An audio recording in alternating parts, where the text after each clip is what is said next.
जो हम कार्य करते हैं वो हमारी परंपरा बन जाती है। बाद में हम उसी कार्य को करने लगते हैं पीढ़ी दर पीढ़ी। जैसे नाई होता है ना, नाई वो मतलब बाल काटने का कार्य करते हैं। जब आपके बाल बड़े हो जाते हैं तो आप नाई के पास जाते हो ना बाल कटवाने के लिए, तो उनका खानदानी काम हो जाता है। जैसे कोई लकड़ी फर्नीचर का काम करने वाला होता है ना, वो बाद में फर्नीचर का ही काम करता है, वो पीढ़ी आगे चलता रहता है। ऐसे करके हम कोई भी काम करते हैं ना तो हम अगली पीढ़ी पर स्थानांतरित कर देते हैं कि आपको भी यही काम करना है। लगभग हम वही काम करते हैं जो हमारे माता पिता करते हैं। तो सामाजिक पर्यावरण के बाद में परिवार, तो परिवार के अंदर हमारे माता पिता, भाई बहन, हमारे दादा दादी आदि आते हैं, और दोस्त के अंदर मतलब हमारे जो दोस्त होते हैं, बाहर के रिश्तेदार होते हैं ना, जो हम खुद बनाते हैं वो आते हैं। और समुदाय के अंदर मतलब हमारा जो सांस्कृतिक रीति रिवाज वो होते हैं ना, हमें परंपराएं, हमारी जो परंपराएं चली आ रही हैं उन्हें हमें निभाना होता है, वो परंपराएं होती है। और संस्थाएं जो सरकार के द्वारा बनाई गई होती है कई जगहों पर, जैसे सरकारी अस्पताल होता है, रेलवे स्टेशन होता है।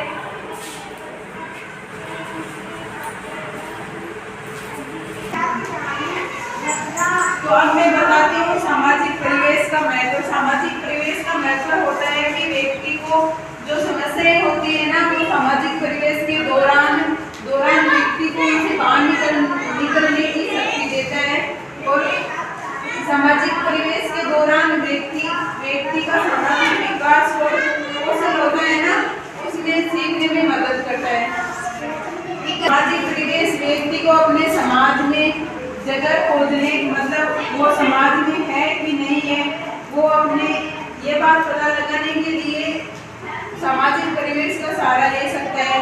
और आपको सामाजिक परिवेश के प्रकारों के बारे में बताती हूँ। सबसे पहला प्रकार होता है पारिवारिक संबंध।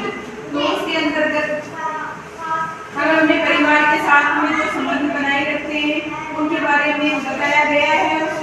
और शैक्षिक संबंध होता है ना, उनके बारे में स्कूल, कॉलेज, स्कूल में तो आप पढ़ते हो ना, स्कूल कंप्लीट हो जाने के बाद में आप कॉलेज में जाओगे, और उसके बाद में बड़ी बड़ी जो संस्थाएं होती है हमारी पढ़ाई से संबंधित, वो इसी शैक्षिक परिवेश के अंतर्गत आती है।